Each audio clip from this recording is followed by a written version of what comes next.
Surprise! Damian Lillard is back sa All-Star break. Jackpot ang Knicks mga idol kay Jose Alvarado, inangasan pa ang Celtics. Exciting ang duo ni James Harden at ni Donovan Mitchell sa Cleveland. Dagdag na rin natin ang tapatan ni Kawhi Leonard at ni Anthony Edwards. The Claw take over. Gulo sa Minnesota. Out na sa All-Star Game si SGA, kilalanin kung sino ang papalit at Utah Jazz. Garapalan ng ginawa nila sa Orlando, magbabago ang rules ng NBA dahil dito. Marquee matchup sa Eastern Conference mga idol, battle of the number 2 and number 3, Boston Celtics versus New York Knicks. New look Karl Anthony Towns with protective glass. Knicks fighting for 50-50 ball mga idol, broken play Mikal Bridges to Karl Anthony Towns, two-handed jam. Magandang balita para sa Boston Celtics, participate na si Jason Tatum sa 5-on-5 scrimmage. Kontrolado ng mga coaches ang game ni JT at nag-aantay na lamang mga idol ng clearance kung kailan makakabalik ang kanilang superstar. Tatanda ang nagtamo ng ruptured Achilles tendon injury itong si JT during playoffs noong nakaraang season. Habang nag-iintay ang Celtics fans sa pagbabalik Jason Tatum, andyan si Nikola Vucevic off the bench to boost their offense. Pero ang tinik ng Boston sa ngayon na itong si Jalen Brunson na nagtala ng 15 points sa first quarter.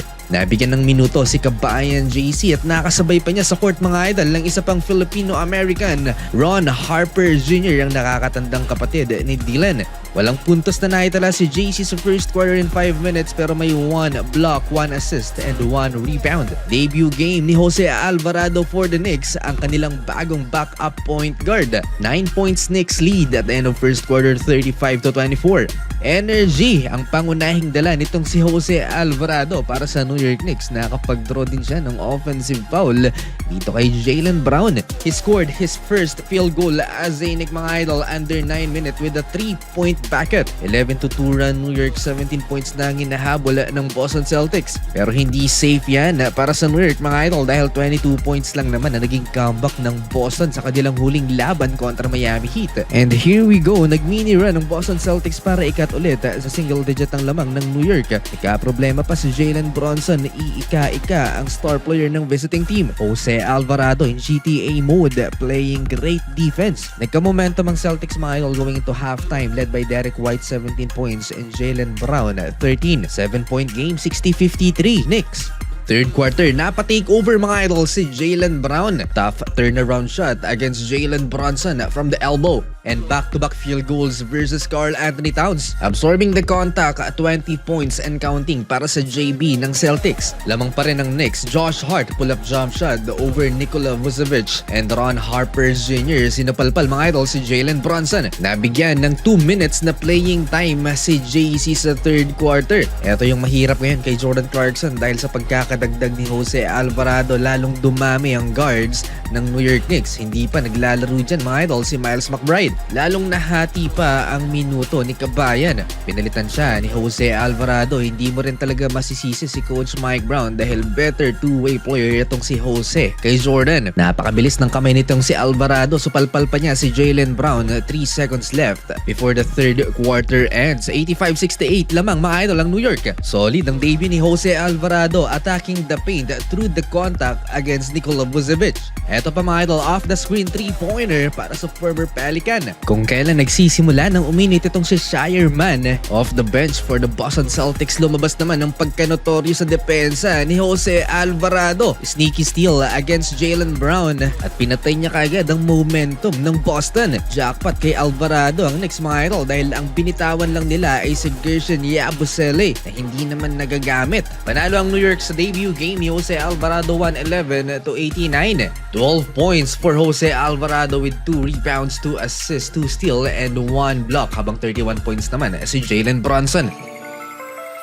Sa West naman tayo mga idol, Kawhi Leonard versus Anthony Edwards. Napa-take over kaagad mga idol si Kawhi Leonard sa first quarter. Wala pa si Darius Garland mga idol, early 12 first quarter points for the Claw.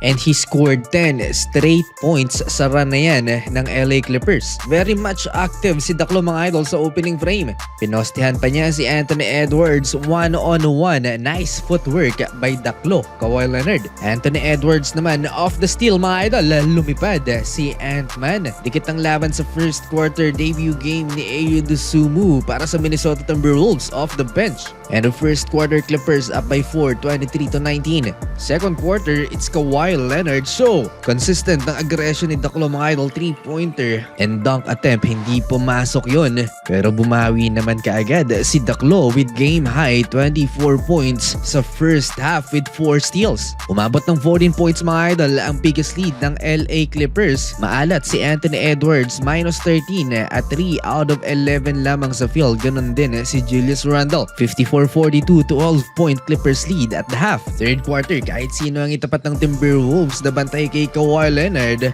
napaka-efficient pa rin ng kanyang shooting si Anthony Edwards man yan o kaya itong best one-on-one defender nila na si Jaden McDaniels. Pinuli lang ni Daklo. Sagot na ni Kawhi Leonard ang libreng masahe dito kay Jaden McDaniels. 9-minute mark, naka-recover bahagya ang Minnesota Timberwolves. Nag-mini run sila mga idol at naibaba ang lamang ng LA Clippers into single digit.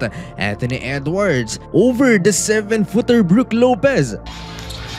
Got to the paint. Playing with injury naman sa kamay itong si Kawhi Leonard. Panoorin ang hang time na to ni Daklo mga idol. Muntik niyang mabitawan ng bola pero dahil sa laki ng kamay niya, solid yung grip. Na-recover at naipasok pa ang floater na to. Takeover mode na naman si Daklo mga idol. 32 points and counting. Eto na ang 14th game with at least 30 points si Kawhi Leonard ngayong season. Lobo ulit ang lamang ng Clippers. 21 points nang hinahabol ang Timberwolves. 80-59.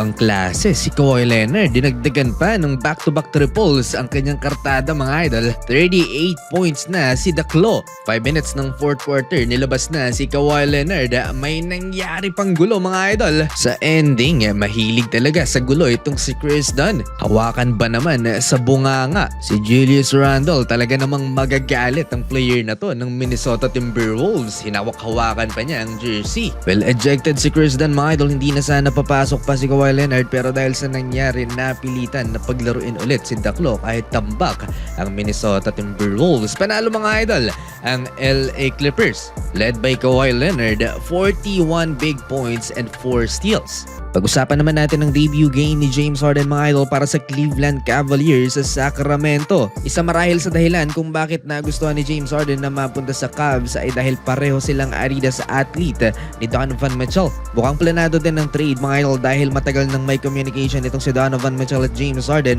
tungkol sa planong team up nila ni Spida. Well, pangit ang naging first half ni James Harden kontra Sacramento Kings mga idol. Wala siya sa kanyang rhythm. Literal na baldog, 1 out of 6 sa first half at may 2 turnovers pa si James Harden. Well, solid sa game na to si Russell Westbrook. He scored 21 points, 5 rebounds, 9 assists, 5 3-pointers in 32 minutes. Pero may 7 turnovers si Brody. Third quarter, exciting turn of events mga idol for the Cleveland Cavaliers as James Harden found his rhythm. Eto ang nagpa-excite sa Cavs fans dahil nag-click ang tandem nitong si Donovan Mitchell at James Harden. Etong dalawang to lang naman ang 2 of the highest scoring guard ngayon sa NBA. Mitchell averaging 29 points a game and James Harden with 23 points per game sa last 3 minutes ng laban sa fourth quarter. Ang last 16 points ng Cavs mga idol ay nagmula lamang kay Harden at Donovan Mitchell. Nagpakawala ng 2 clutch 3-pointers si James Harden mga idol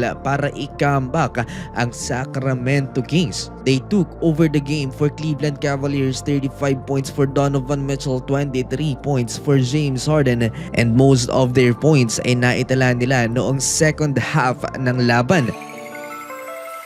Eto naman mga idol, malala na to. In full tank mode ang Utah Jazz. Well, debut ito ni Jaren Jackson Jr. for the Utah Jazz at napaka-solid ng nilaro nila ni Lauri Markkanen. 27 points in 27 minutes kay Lauri, 22 in 25 minutes naman for Triple J. Lamang ng 17 points ang Utah Jazz mga idol sa third quarter. Pero fourth quarter, inilabas ang 3 main players ng Utah Jazz. Jaren Jackson Jr., Lauri Markkanen at si Jusuf Nurkic, hindi sila pinaglaro for the entire fourth quarter. Maging si Kevin Love, aakalain mong preseason game lang ito mga idol dahil sa ginawa ng Utah.